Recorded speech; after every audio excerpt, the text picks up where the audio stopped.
دیکھو، میرے پیغام کو سمجھو، بہت ضروری اور مختصر پیغام۔ تیری شوریدہ مزاجی کے سبب تیرے نہیں میرے شہر، تیرے لوگ بھی اب تیرے نہیں۔ میں نے ایک اور بھی محفل میں نے دیکھا ہے، یہ جو تیرے نظر آتے ہیں یہ سب تیرے نہیں۔ تشریح خود کیجئے، کیا کراچی کے لوگ، سندھ کے لوگ اتنے نابالغ ہو چکے کہ انہیں ہر بات ایک طویل مستقل جد و جہد کے بعد آج بھی سمجھانی پڑے گی؟ کیا ان کو دکھ نہیں رہا، سمجھ نہیں آ رہا؟ اور دوسری بات، کیا حیرانی ہے اگر الطاف حسین کی کوئی ویڈیو منظر پہ آتی ہے جس میں وہ پیسے مانگ رہے ہیں، چندے کی اپیلیں کر رہے ہیں؟ کیا اس بات کی دلیل نہیں ہے کہ رو پیسے نہیں دیتی؟ یا اس بات کی دلیل نہیں ہے کہ کراچی کو لوٹا کھسوٹا کھایا نہیں ہے؟ وگرنہ کھربوں کمانے والے شہر کو لوٹنے کے بعد 40 سال تک 2-4 سال تو سروائیو کر سکتے تھے نا۔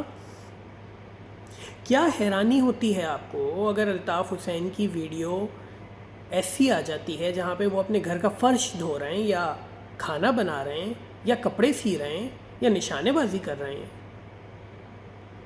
کیا یہ اچھا نہیں ہے ایک لیڈر کے لیے کہ اپنے کام خود کرے؟ کیا یہ مثالی کام نہیں ہے؟ کیا اس کام پہ فخر نہیں ہونا چاہیے؟ شاید حیرانی یوں ہے کہ آپ نے کبھی کسی اور لیڈر کو یہ سب کرتے نہیں دیکھا۔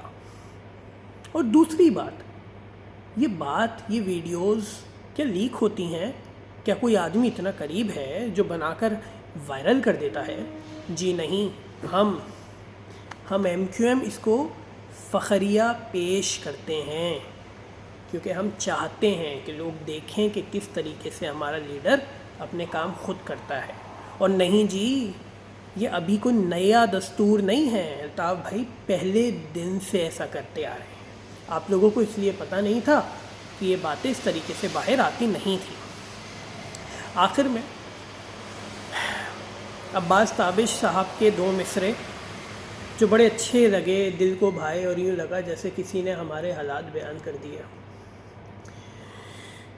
عباس تابش صاحب لکھتے ہیں کہ اپنی مٹی کا گناہ گار نہیں ہو سکتا، تلخ ہو سکتا ہوں، غدار نہیں ہو سکتا۔ میں نے پوچھا کہ اظہار نہیں ہو سکتا؟ دل پکارا کہ خبردار، نہیں ہو سکتا۔